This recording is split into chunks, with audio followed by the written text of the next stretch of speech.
Graça e paz. Este hino é o Castelo Forte, o hino que Lutero compôs, e é o hino da Reforma Protestante. E nós estamos aqui para mais um momento de reflexão da palavra do Senhor.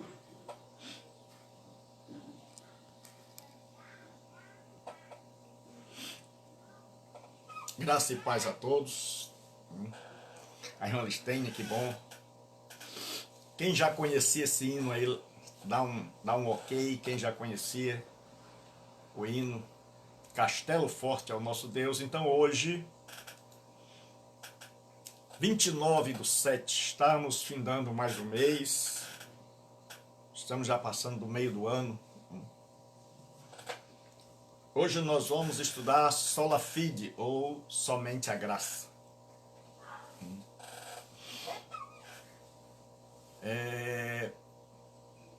Queria que você abrisse comigo a sua Bíblia no capítulo 4 da Epístola aos Romanos. Capítulo 4, versículo de número 1.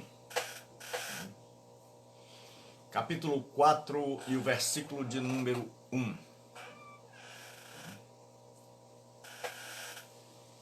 Para nós meditarmos na palavra do Senhor nosso Deus. Romanos capítulo 4, versículo de número 1. Eu sou o reverendo Gilberto Rebouças e nós estamos transmitindo pelo Facebook na minha página Comunidade Bíblica Online, onde de segunda a sábado, ao meio-dia, nós estamos estudando a palavra de Deus. Senhor nosso Deus e Pai, nós estamos diante da Tua presença, pedimos a Tua graça, a Tua bênção, pedimos que fale aos nossos corações, que nos abençoe, que nos unja poderosamente para a glória e para a honra do Teu nome. Em nome de Jesus eu te peço, te oro e te agradeço. Oro a Ti em nome de Jesus. Amém. Então nós estamos estudando sobre os 5 solas da Reforma Protestante. Para quem ainda não sabe, sola quer dizer somente ou apenas. E a doutrina protestante, depois que houve a Reforma Protestante, os reformadores como Lutero, Zwinglio, Filipe de Melanchthon, Guilherme Farel, Calvino, Armínio, os de primeira geração, em primeiro lugar, eles elaboraram a doutrina da nossa salvação. A igreja da época, ela acreditava que era preciso, ela tinha saído da Escritura, e ela imaginava a salvação por meio de um acréscimo de obras, e não única e exclusivamente pela fé.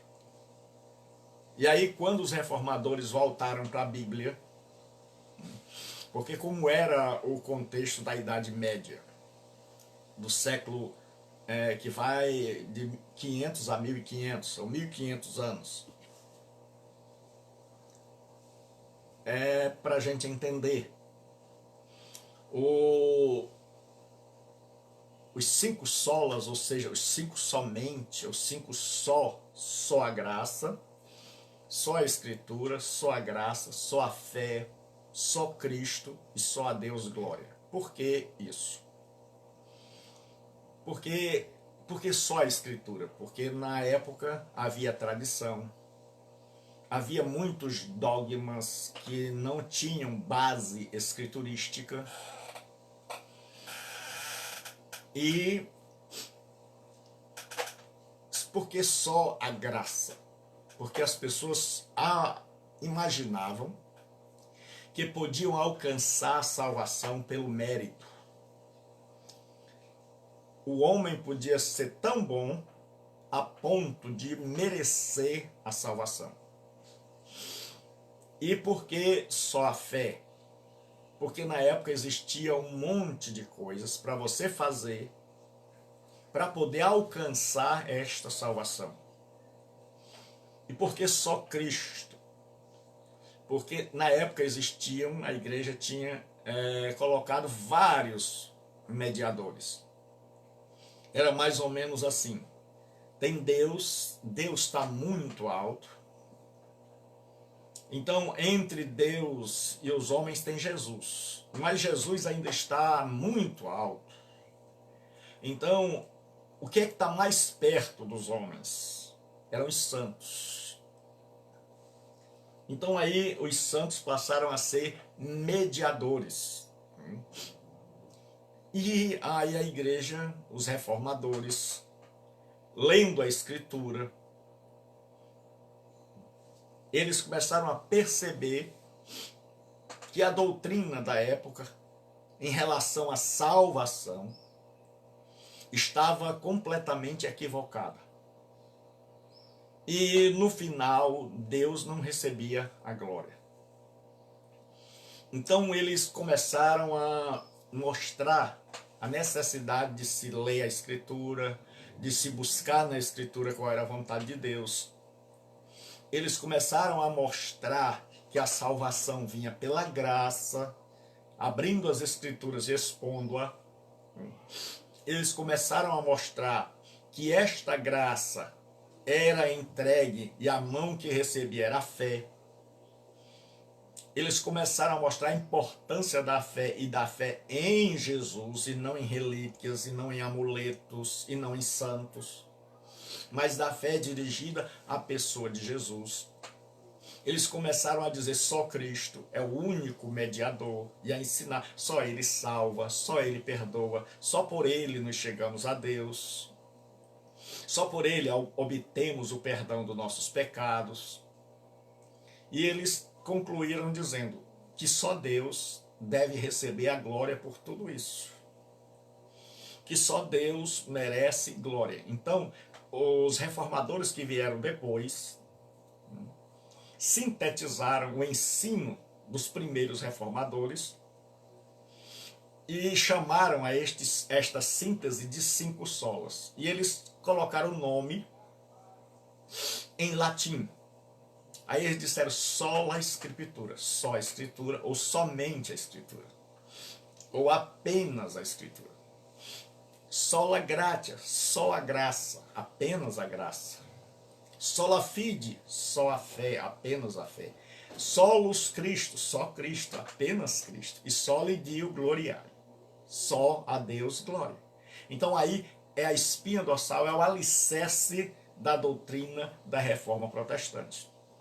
E é o que nós estamos estudando. Nós já estudamos só a Escritura, somente a Bíblia. Nós já estudamos só a graça. E hoje nós vamos iniciar o só a fé. Então, sobre tudo isso é que chegou a nós a doutrina protestante, a doutrina da Reforma, aquilo que nós cremos. E sobre este alicerce foi construída. Então, tudo isso está relacionado com a soteriologia, ou seja, a doutrina da salvação. Então, 4 diz assim, depois dessa breve introdução, que diremos, Romanos capítulo 4, versículo 1. Que diremos, pois? Que, pois, diremos, ter alcançado Abraão, nosso pai, segundo a carne? Porque se foi justificado por obras, tem de que se gloriar, porém não diante de Deus. Pois que diz a Escritura? Abraão creu em Deus, e isto lhe foi imputado para a justiça. Ora, ao que trabalha, o salário não é considerado como favor, e sim como uma dívida. Mas o que não trabalha, porém crê naquele que justifica o ímpio, a sua fé lhe é atribuída como justiça. Então esse é um texto maravilhoso e nós vamos começar a estudar hoje o sola fide, ou somente a fé. Sola fide, somente a fé. Este princípio afirma que o homem é justificado única e exclusivamente pela fé, sem acréscimo das obras do mérito humano. E, portanto, e por meio dele a tradição reformada é sustentada. Então vou ler de novo o que diz a introdução. Sola fide, somente a fé. Este princípio afirma que o homem é justificado única e exclusivamente pela fé. Justificado é um termo forense usado por Paulo para falar da salvação. Justificado é o mesmo que salvo.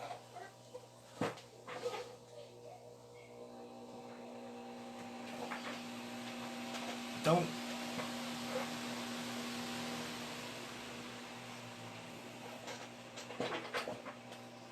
eu aumentei aqui um pouco o ventilador. Se fizer barulho é só me dizer aí que eu baixo.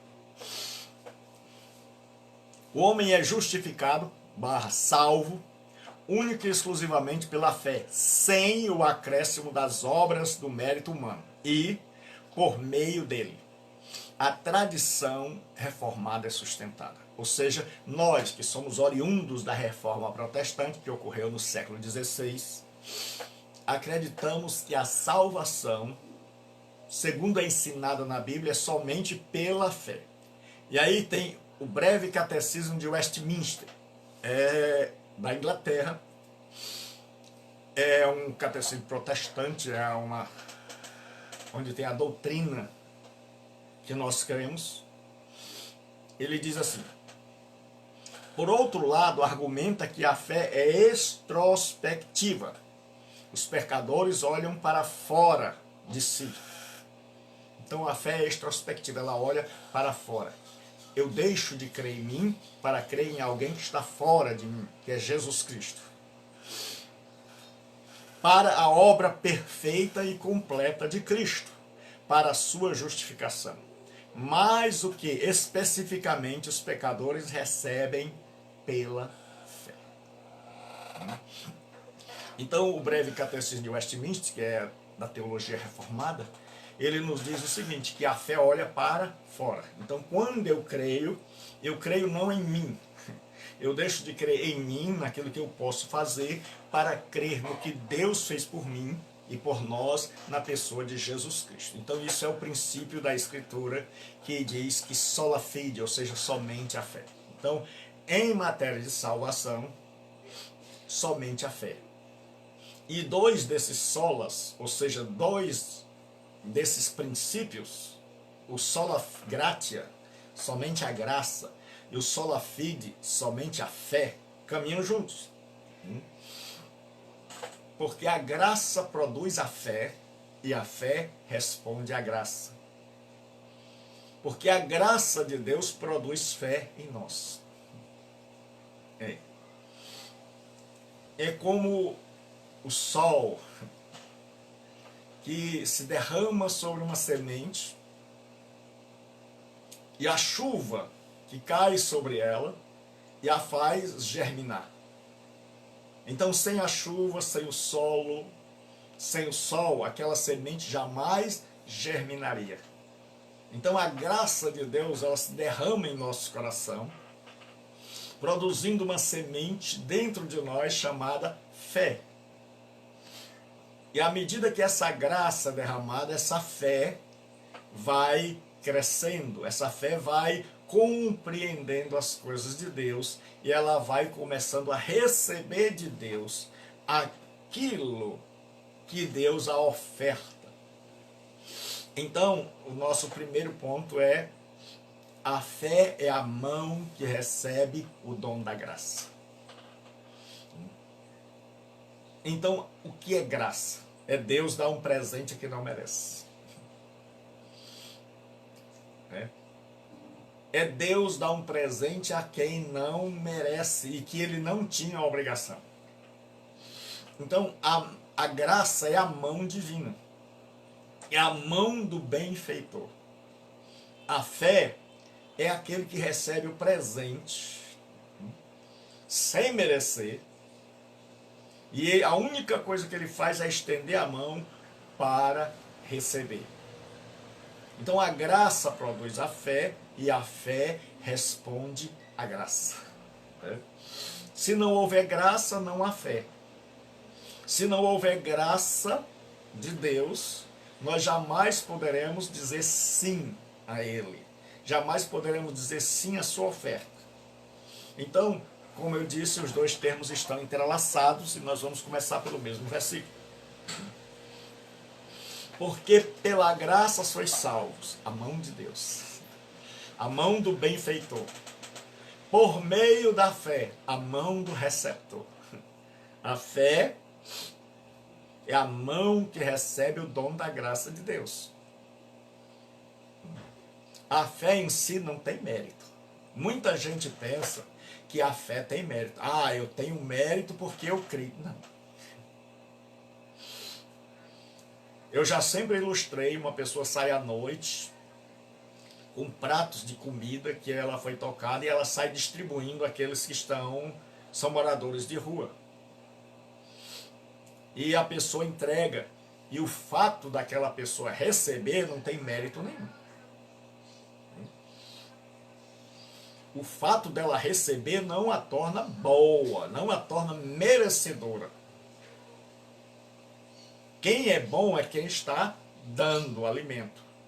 Quem está recebendo simplesmente está fazendo o seu dever. Agora, se rejeitar, é duplamente culpado. Porque, além de tudo, é ingrato. Então, quando nós somos salvos pela fé, a fé não tem mérito nenhum. O que tem mérito é a graça de Deus. Então é o Deus que nos dá gratuitamente graça, haris ou caris. Essa letra tem dois sons, e nós não vamos entrar nesse assunto. Essa graça é divina. Como o nome já está dizendo, é de graça. É pela graça. Pela graça sois salvos, mediante a fé. Então a fé é simplesmente o receber. Toda a salvação foi conquistada por Jesus na cruz. E agora ele nos dá gratuitamente. Ele estende a mão e diz: João, fulano, Ian, Fabiano, Antônio, pegue. E o fato de nós pegarmos, isso não nos traz nenhum mérito. Certo? Isso indica que a graça de Deus operou na nossa vida. Então a fé em si não é meritória. A fé apenas recebe. Então a graça não está em... o valor, a bondade não está em quem recebe, mas em quem dá. Então, aquele que não recebe significa que ele não tem fé. Significa que ele não quer nada de Deus. Significa que além de miserável, de condenado, ainda por cima é arrogante. Então, a graça, pela graça sois salvos mediante a fé. E ele disse, e isto, tudo, a salvação como um todo, incluindo a fé, não vem de vós. É dom de Deus. Então, nem mesmo a fé que nós temos para receber é nossa. Mas produto da graça de Deus. É Deus quem ilumina o nosso coração, porque Paulo diz que nós estávamos entenebrecidos no entendimento. O apóstolo Paulo diz que o Deus desse século cegou os nossos olhos. Então, nós estávamos cegos, mas Deus, por sua graça, resplandeceu a luz da sua boa palavra em nosso coração. E aí nós, levamos uma injeção celestial de fé. E aí começamos a receber as bênçãos de Deus, iniciadas pela bênção do perdão da salvação. E aí quando a gente recebe a bênção do perdão, a bênção da salvação pela fé, as demais bênçãos começam a se abrir. Quando nós somos salvos pela graça, por meio da fé que emana dessa graça, porque se Deus não agir com graça, nenhum de nós vai ter fé. Se Deus não agir com graça, ninguém vai ter fé. Então Deus sempre age. Você vai ver que lá no Egito, o povo estava descrente. Aí Deus diz, tá bom, vocês estão descrentes, vocês não creem, vocês acham que Moisés veio para perturbar mais ainda a vida de vocês? E Moisés foi lá, pregou, falou, e eles ficaram animados, mas quando o faraó aumentou o número de tijolos, tirou a palha, dificultou a situação, eles disseram não. Nossa fé foi embora. Nós não queremos mais conversa com esse Moisés, veio aqui só para perturbar a nossa vida. Aí Deus disse, então tá bom. Eu vou mostrar a minha graça para que vocês tenham fé. E aí Deus começa a mandar pragas sobre o Egito. Pragas sobre os rios, sobre o rio Nilo. E aí Deus vai mandando pragas, Deus abre o mar. E aí eles, agora eles têm fé. Mas fé por quê? Por causa da graça de Deus. Se Deus tivesse dito, vocês não ouviram Moisés? Moisés, volte. Vai embora que esse povo não quer nada. Eles jamais teriam tido fé, teriam morrido no Egito. No Novo Testamento, Jesus vem e começa a pregar e o povo começa a chiar. E o povo começa a não ir atrás de Jesus.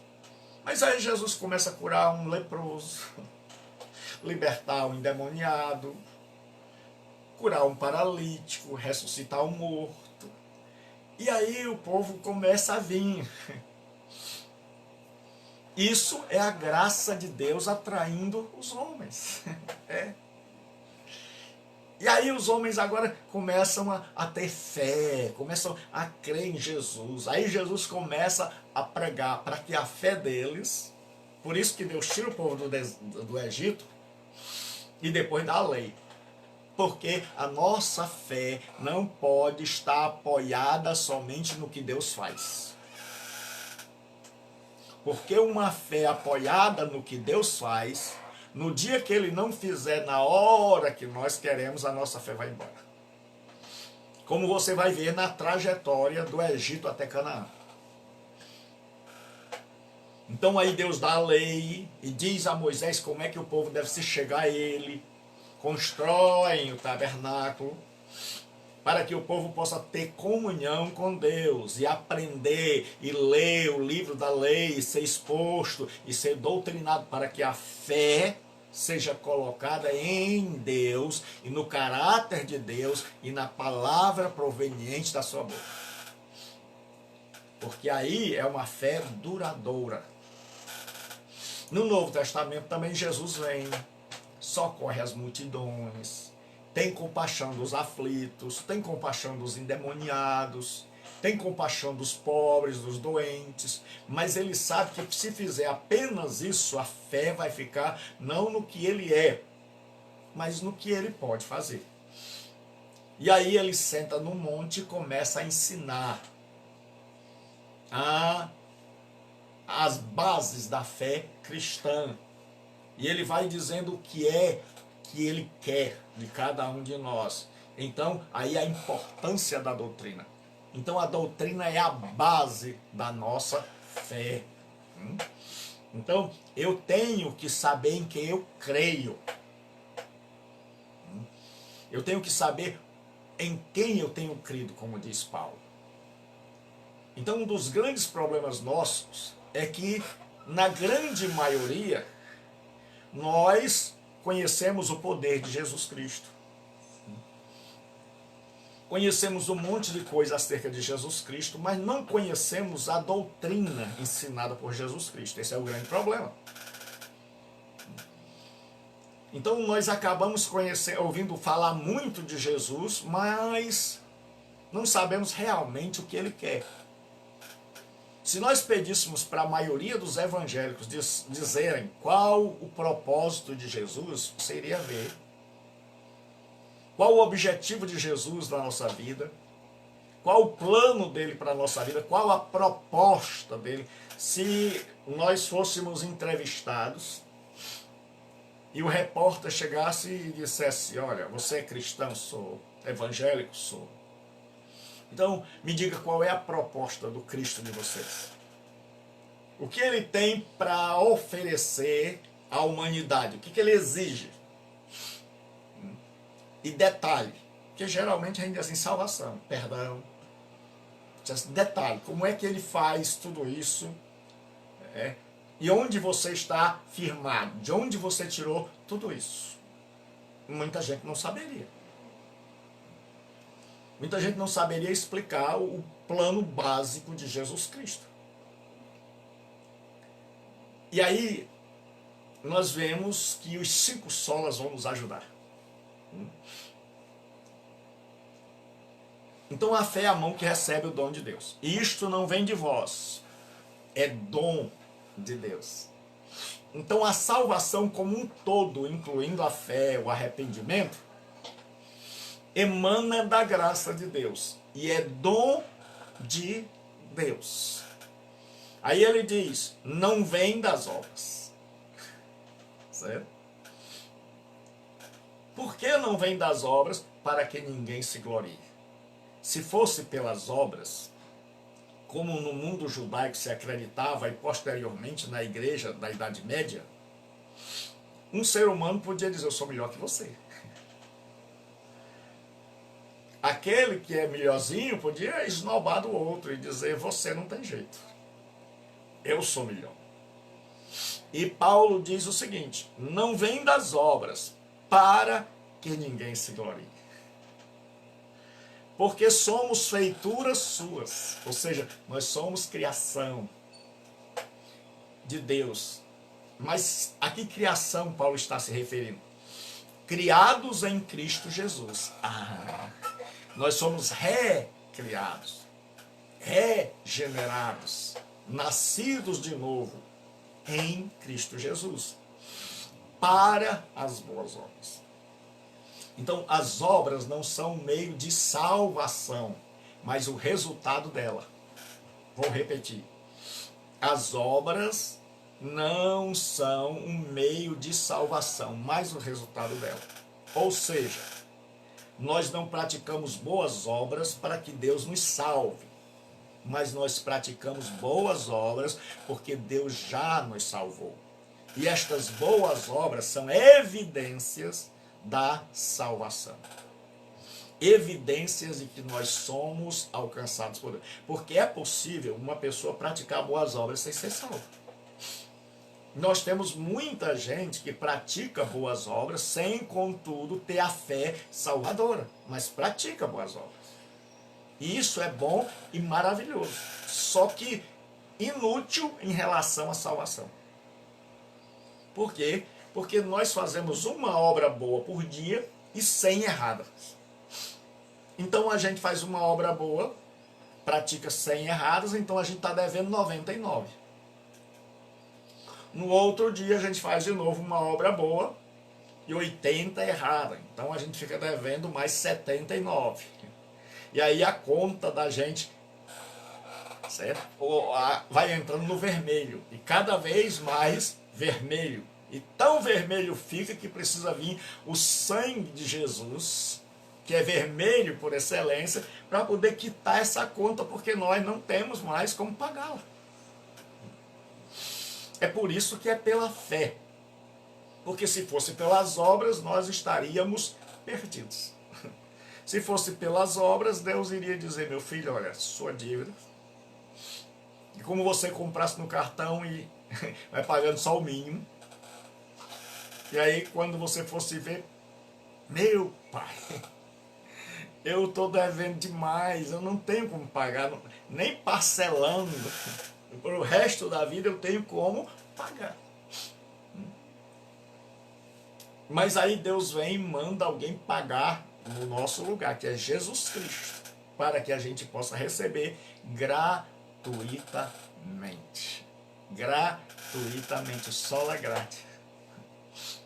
Foi de graça para nós, mas foi caro para Deus. Nós somos salvos porque Jesus pagou por nós. É aí onde entra a fé.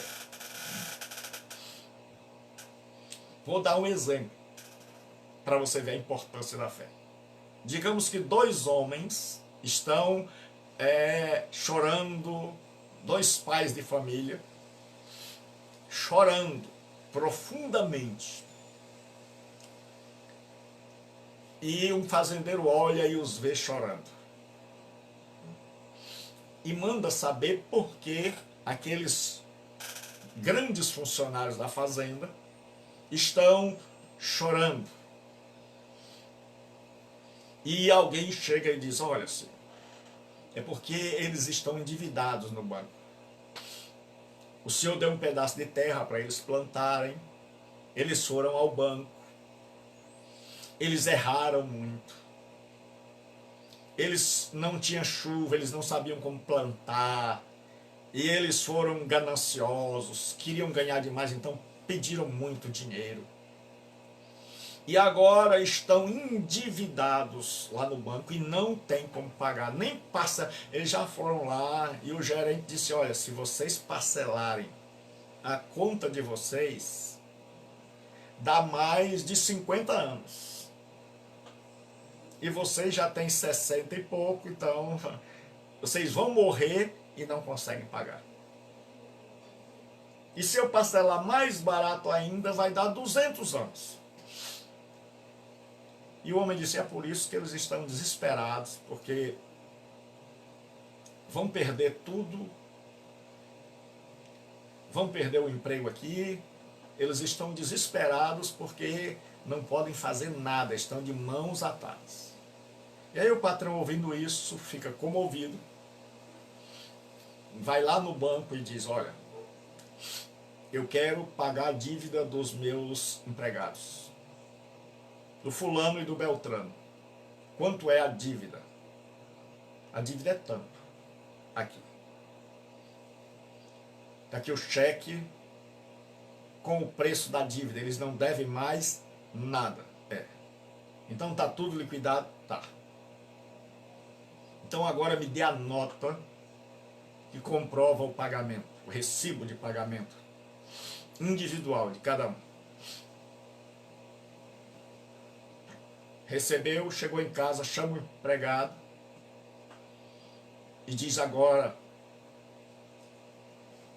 vá à casa dos dois e diga que a dívida deles foi paga, mas não diga por quê.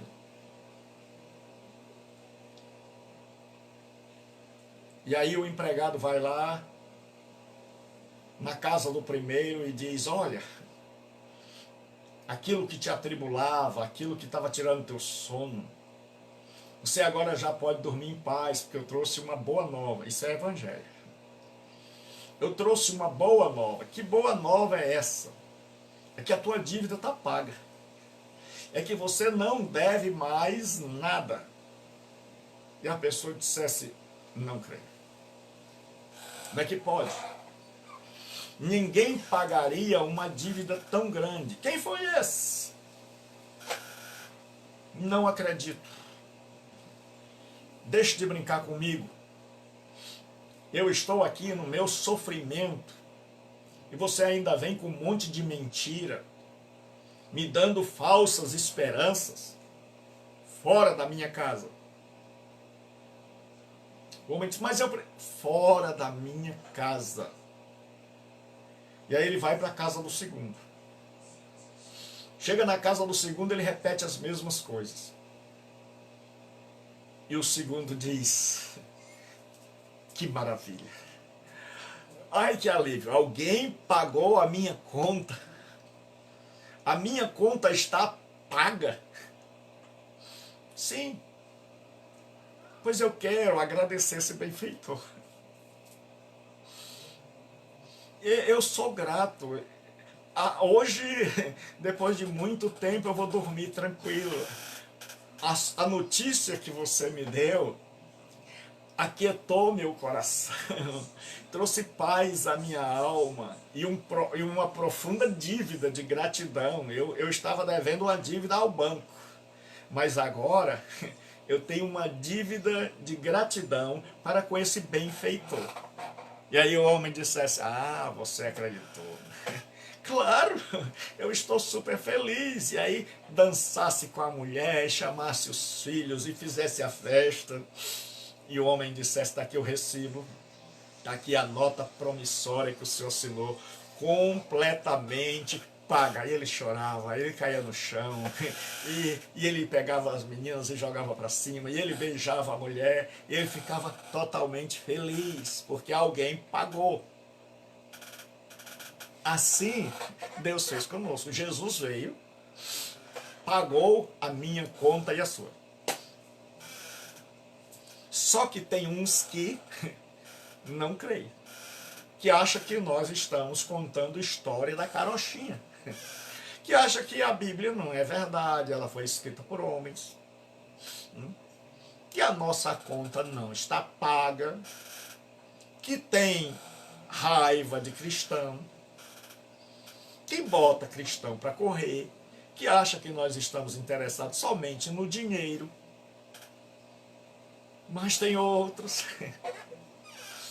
que você chega com a mesma mensagem e ele crê, ele recebe e ele compreende, e a graça de Deus se manifesta na direção dele, e aí ele fica feliz.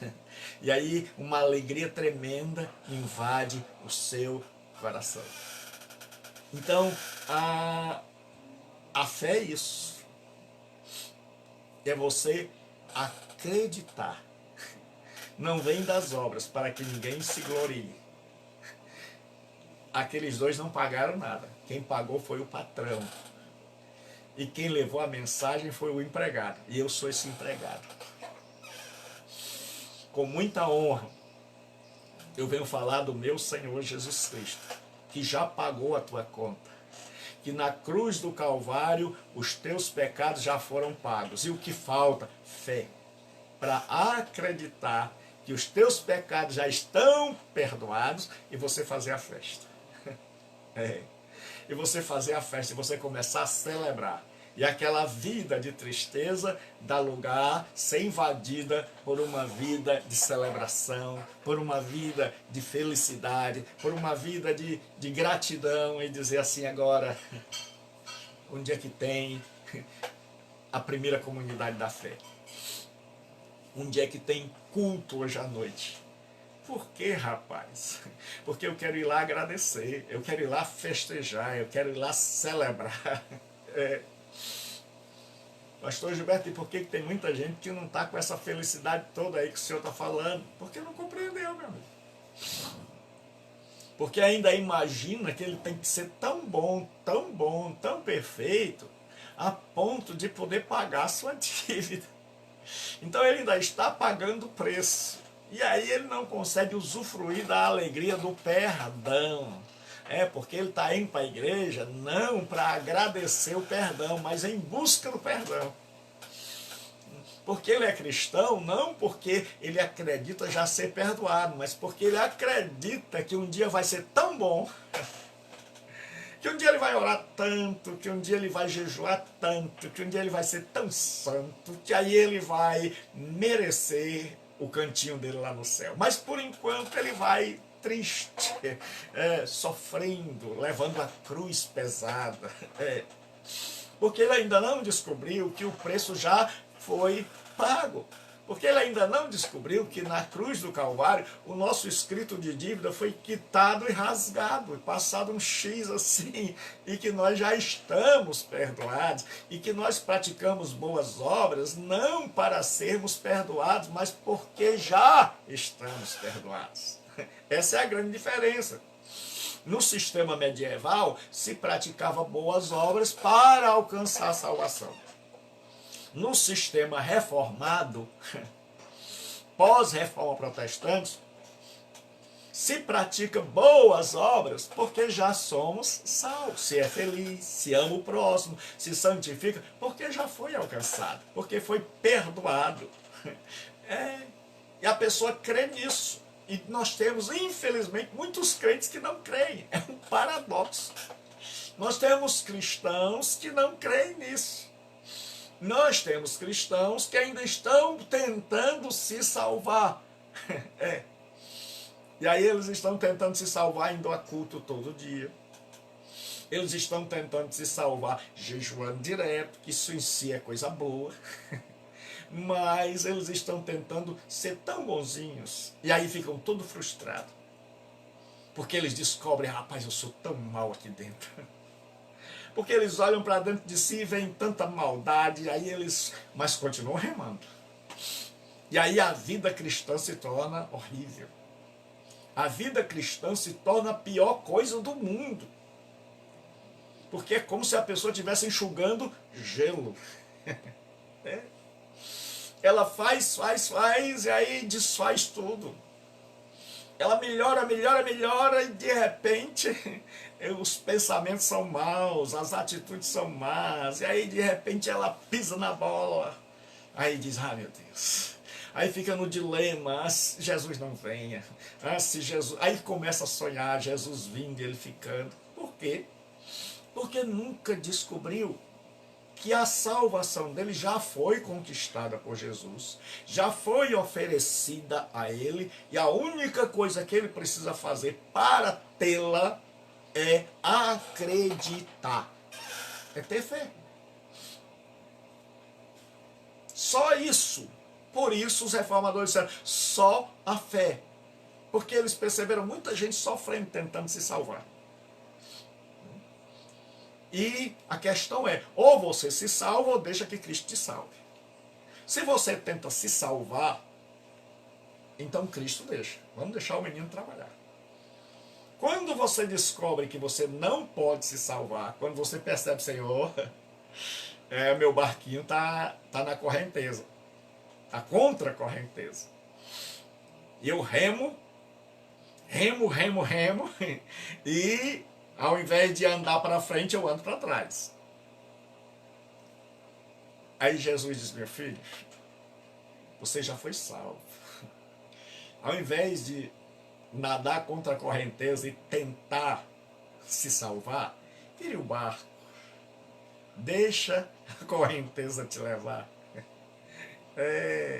E aí você vai ser feliz. Deixa eu te salvar. E aí você vai aproveitar, vai ficar feliz, vai descer as corredeiras, vai ver as pedras, os pássaros, a água salpicando seu rosto. E aí aquilo que era sofrimento transforma-se em diversão, em alegria, em prazer. Em prazer. Então, o cristianismo pode ser alguém num barco, remando contra a correnteza e... meu Deus, como é difícil. Ou vida dura, ou tribulação, ou pode ser alguém que descansa nos braços de Jesus e desce a corredeira e celebra a vida. E diz, eu estou salvo, pela graça de Deus que me alcançou. E agora eu vou usufruir. E agora eu estou sentindo a água. Não é triste ser cristão. Não é infeliz ser cristão. Não é. Agora eu entendo que João disse que os seus mandamentos não são penosos. Eu vou descer. Tem uma pedra ali, mas tem um aviso de Jesus. Cuidado com essa pedra. Então eu vou descer na corredeira aqui agora tranquilo, porque eu estou debaixo da orientação de Jesus Cristo. E eu olho para frente, quem está guiando o barco? Jesus. Então eu não vou me esborrachar nas pedras. Por quê? Porque a Bíblia diz Cristo, Deus em Cristo nos conduz em triunfo. Então, aproveite a vida cristã. Certo? Aproveite a vida cristã. Tenha paz. O que falta em você é fé. O que falta em nós é fé. Nós dizemos que temos fé, mas essa nossa expressão de fé é só da boca para fora. Na verdade, nós não cremos. Porque quando nós cremos, a gente descansa. A gente confia. A gente recebe o perdão, o pagamento. E aí a gente descansa nele. Aí a gente descansa em Jesus Cristo. A gente começa a compreender né? Aí é como aquele homem da ilustração dissesse: meu amigo, me explique agora uma coisa. Eu já acreditei. Agora, eu preciso entender essa história. Aí o rapaz disse: sente aí, que eu sentei, ele disse: mulher, bota o café aí pro rapaz, que ele vai nos explicar essa história, porque é bonita demais, né? Porque a primeira coisa na salvação é essa alegria, é essa efusão de choro misturado de sentimentos maravilhosos. Mas isso passa. E a gente precisa, depois dessa efusão maravilhosa de sentimentos, dessa efervescência de sentimentos, a gente precisa agora ter solidez na nossa fé, compreender aquele perdão. Aí a pessoa chegasse a esse rapaz: o que aconteceu aí?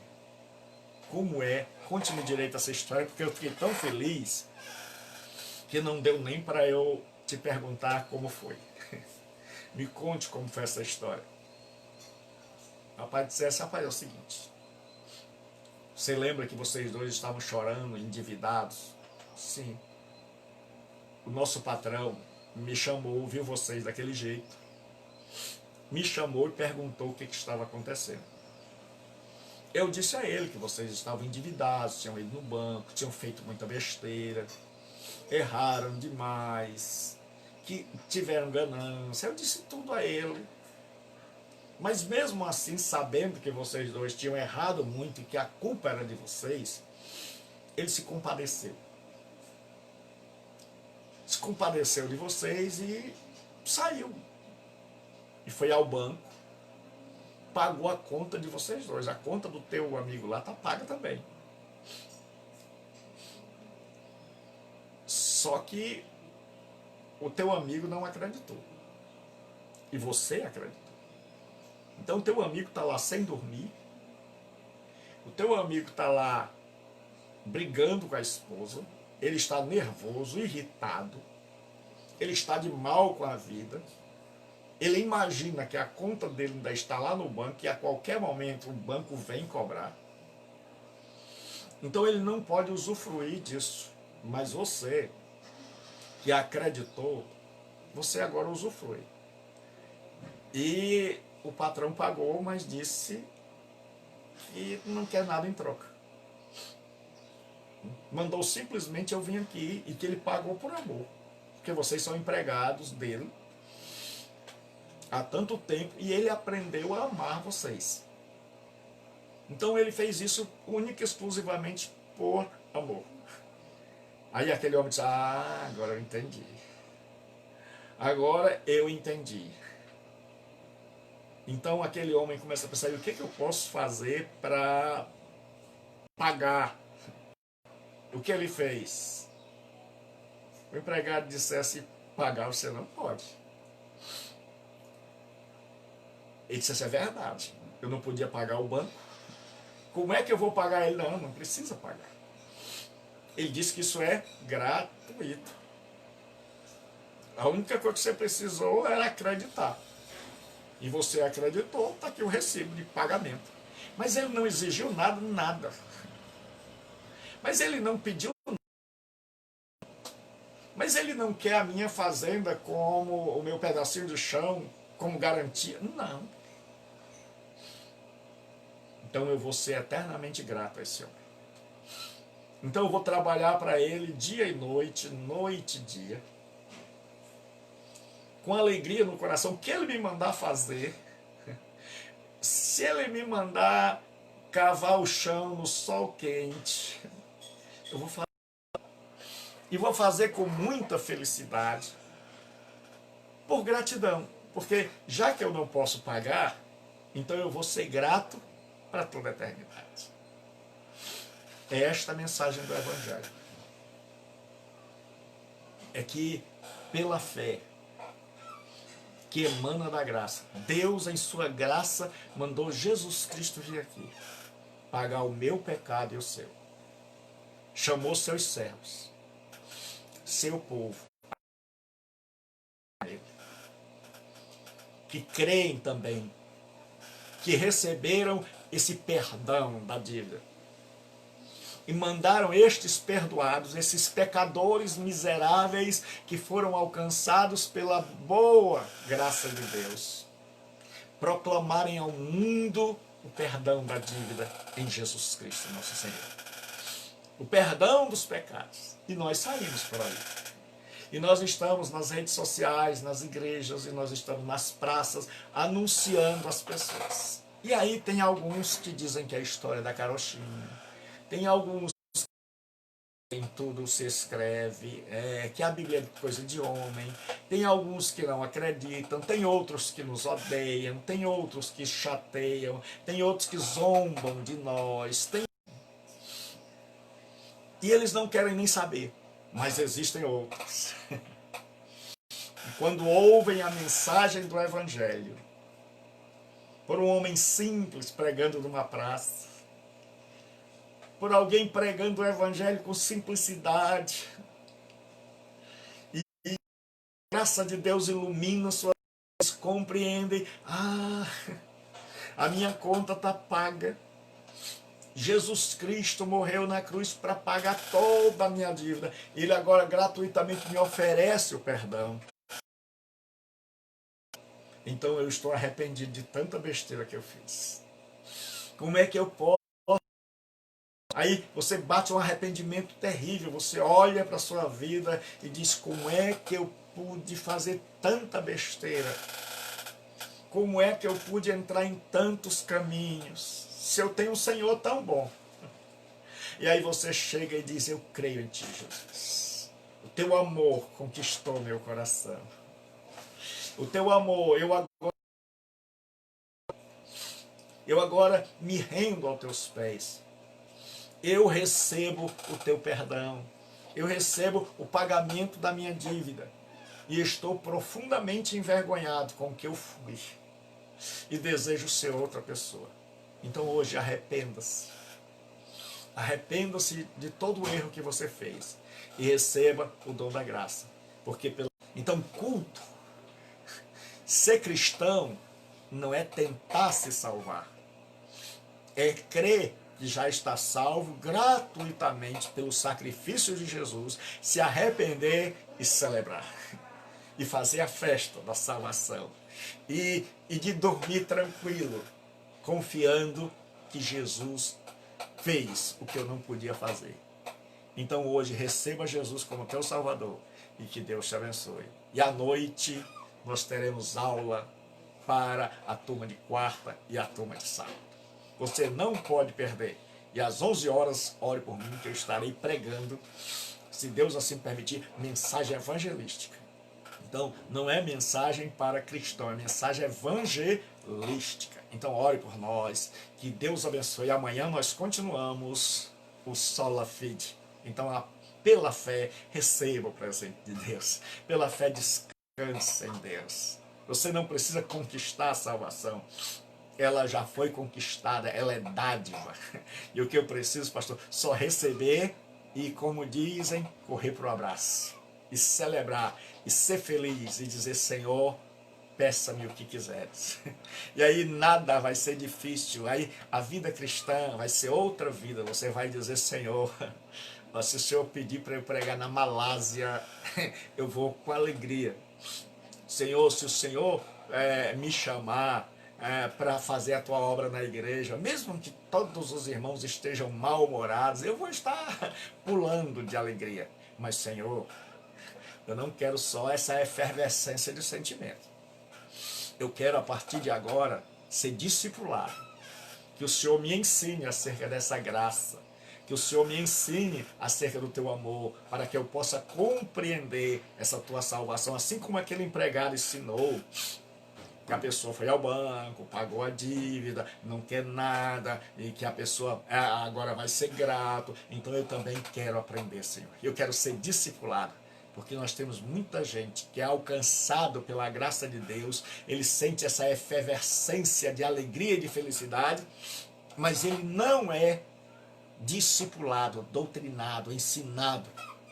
E aí quando passa esta alegria e vem as tribulações, ele não se segura. Ele vai embora, porque ele se acostumou a viver de notícia boa, de felicidade. Mas quando ele é grato, não. Quando ele é discipulado e ele sabe que foi pela fé que ele recebeu, aí olha, a pessoa diz, ó, rapaz, mas você quer trabalhar na fazenda ainda? Claro. Ó, mas o trabalho na fazenda é duro, vai ter momentos em que você vai penar, Ele diz, não, mas agora eu faço com felicidade. Aí a pessoa está na prova, está lutando, está atribulado, mas está confiando. Sabe, olha, se ele pagou a minha conta, ele pode me curar. Se ele pagou a minha conta, então na hora do problema, eu estou aqui e ele vai entrar com providência. Então você começa a enfrentar a vida de outra maneira. A vida fica leve, as tribulações não desaparecem. As lutas não desaparecem. Mas a alegria também não desaparece. Mas você agora tem mais força para carregar. Você tem mais força para enfrentar. Não é a vida lá fora que mudou, foi você. Porque descobriu que tem um patrão, um Senhor maravilhoso. Então o que mudou não foi minha vida fora. O que mudou foi minha vida dentro. É que eu descobri que o meu patrão é bom demais. E a ele a glória, a ele louvor, a ele a honra. Deus os abençoe até às 20 horas com o estudo do SETAD, Seminário de Educação Teológica das Assembleias de Deus, que fica ali no centro da cidade, a Rua General Sampaio 1572, em frente à Praça da Bandeira, ali na sede da Bela Vista. Então nós temos turma segunda, de 7 às 10, quarta, de 7 às 10 e sábado, de 14 às 17 horas. Você é nosso convidado, certo? Para estar ali conosco. Um auditório com ar-condicionado, nós temos estacionamentos, um lugar muito atrativo e o que de melhor, nós temos a presença de Deus e a presença de muitos alunos maravilhosos que vão enriquecer sua vida. Você não apenas vai adquirir conhecimento, mas vai ter um encontro com Deus e vai ter um encontro com pessoas maravilhosas que vão tornar teus amigos e tuas amigas. Que Deus abençoe. Até mais tarde. Ore por mim. Deus abençoe.